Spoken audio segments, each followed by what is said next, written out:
All right, now you read the news, and you don't screw up. Don't screw up. A bullet in the head, huh?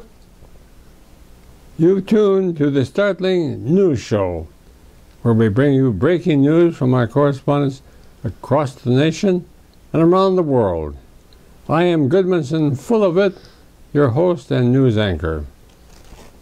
Our first dispatch comes from our East Coast Bureau in New York City. The American Bible Conference released results of a massive public opinion study today in which people were asked whether they approved or disapproved of the way God is handling his job. The Reverend Jeremiah Thumper, conference president, said 52% of respondents said they approved of the way God is handling his job, 18% disapproved, and the remaining 30% were divided among those who had no opinion, didn't care, or needed more information.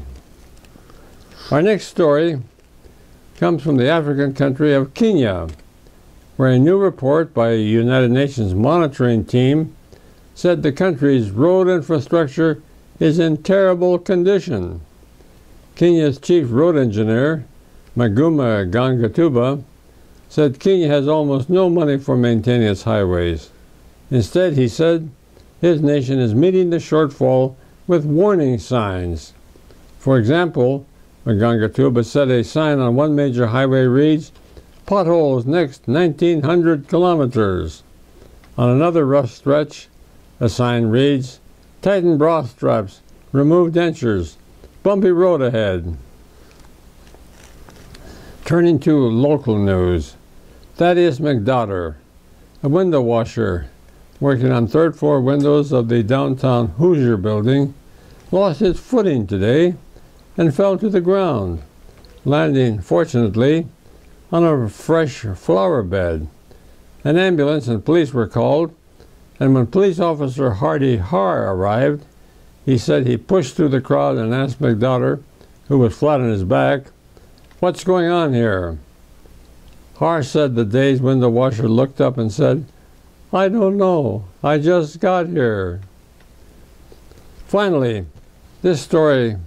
In a horrific three-car crash on the city's bypass highway today, Dudley Tickbit was thrown from his car and his artificial arm was ripped off.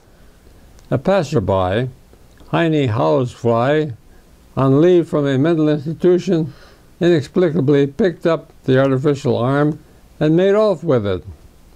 However, Housefly was quickly captured by police and he was charged with armed robbery. You've been watching the startling news show, bringing you breaking news from our correspondents across the nation and around the world. This is Goodmanson, full of it, your host and news anchor, bidding you good day. Good, good, good.